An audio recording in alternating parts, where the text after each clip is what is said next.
Alright, I have been really bad with these episode reviews.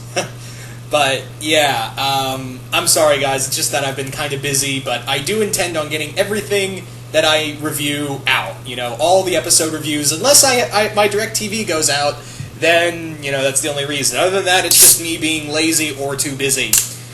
Sometimes usually the latter. But anyway, so I'm going to talk about Arrow, season from, excuse me, let's try that again. Today I'm going to be reviewing Arrow, man, I am just totally tongue-tied today, aren't I? So, this is going to be my review of Arrow, Season 3, Episode 4, The Magician. Sadly, though, this has nothing to do with Zatanna or Dr. Fate or anything else magical. Or, for some people who are thinking, it's a crossover with Constantine! Oh, you're adorable people of the internet sometimes. So yes, this continues on with the story of who done it, you know, more or less who killed Sarah. And Nyssa has arrived, and she's demanding, you know, who killed Sarah, where is she, and she wants vengeance, believing that, you know, Sarah was murdered by Malcolm Merlyn, who she reveals through a little note that Sarah had, that Sarah's whole mission in Starling City was try to discover that if Malcolm Merlyn was still alive. And to which we reveal, he is. But we already knew that. I feel like it feels like something that should have been revealed. Like this should have been the episode to reveal. Oh, this is where Malcolm. I mean, yeah, we knew Malcolm Merlyn was alive, but this should have been the episode. I feel like this episode should have been the one to be like, oh, this is where, you know, we see Malcolm Merlyn once again. You know.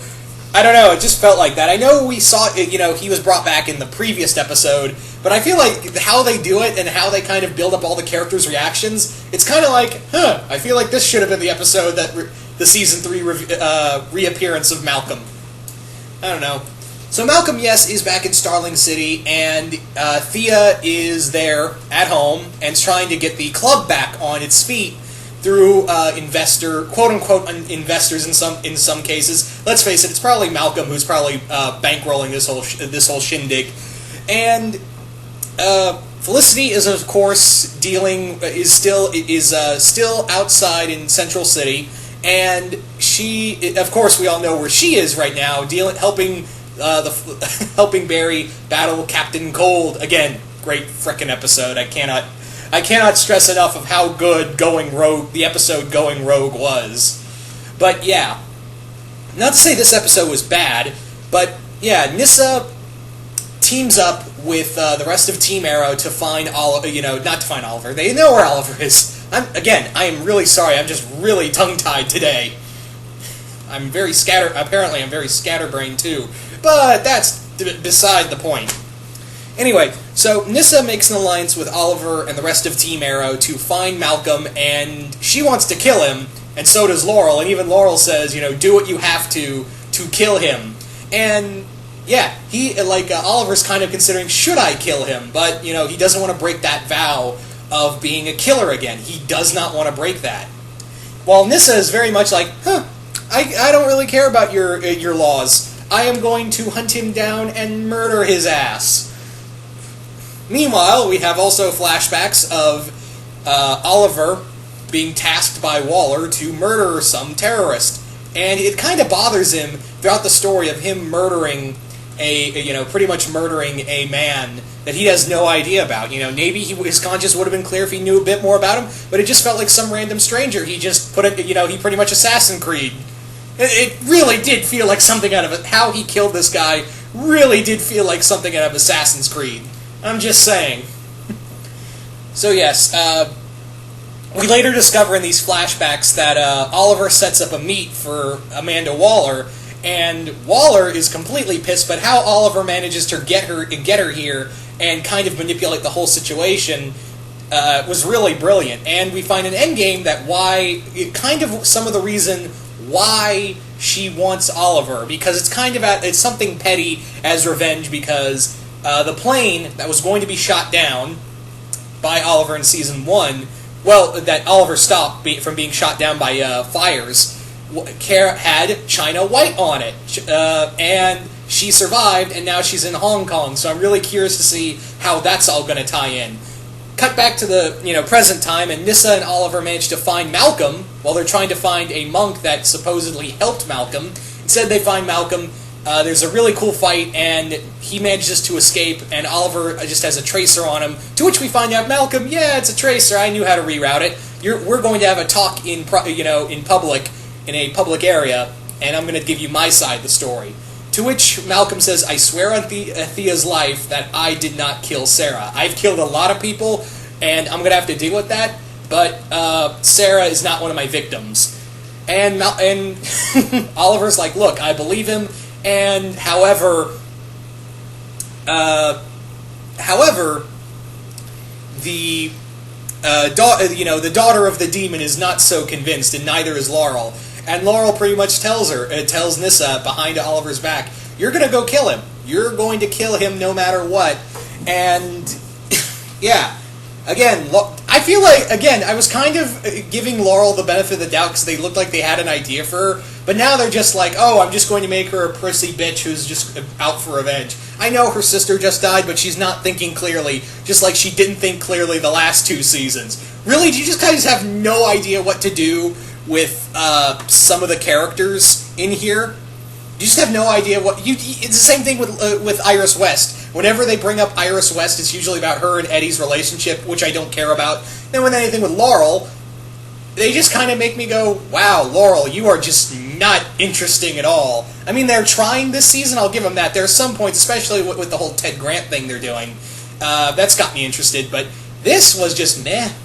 I did like how they've I do believe that Nyssa is just I kind of understand more with Nyssa because, that was the only woman she ever loved, and she is completely pissed off that,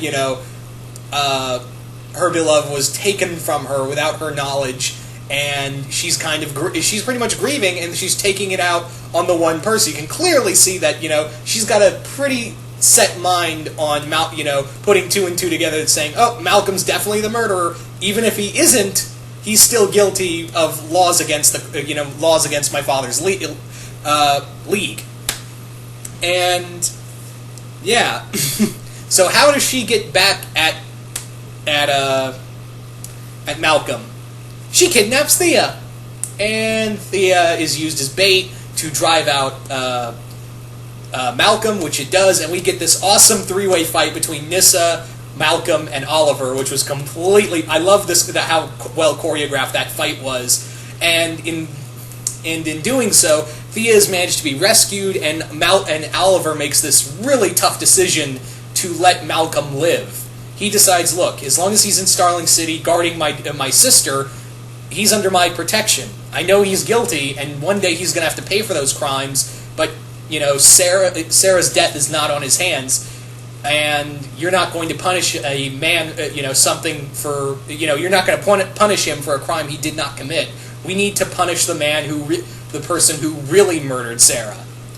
Nyssa ain't having that shit, of course, and leaves. And, she kind of apologizes to Laurel at the end. And also we find out that jacket that Sarah was given was actually a present from Nyssa. And Nyssa, of course, is not happy about where that present is. What happened to her present and who it was given to. We also, there's also a really great story, a really great scene at the end where she returns back to, the HQ of the League of Assassins, and we get our first appearance of Ra's al Ghul, played by Matt Nable, who, we see his face, and I'm kind of like, not face-wise, I should say, I want to see him act more. All he says is just a few lines, and I'm like, he may be cool, I don't know why, I just don't see him as Ra's al Ghul yet. And I don't mean to sound petty, because whenever I think Ra's al Ghul in the movies, I usually think of Liam Neeson. Again, Liam Neeson, very big actor, multiple award winner. And this guy, Matt Nable, who's best known for playing in the Spartacus series, I believe, totally different things. I mean, this is the TV stuff, but I don't know, I'm not saying he's bad, all he said was a few words, and it kind of alludes to maybe... it's kind of alluded to that maybe Ra's had Sarah killed. And again, that's something my friend Lydia kind of theorize again. Lydia, you're frickin' psychic or something. I don't know. Because yeah, I think it's kind of possible that Raish did have her killed, did have Sarah killed. So that's always a possibility. And we also have something that maybe Thea's back with a reason, because she gets a call from her, from Malcolm, and she says, "My brother doesn't suspect anything." So I'm kind of curious what that's all about. It's really going to be interesting to see how that all goes down.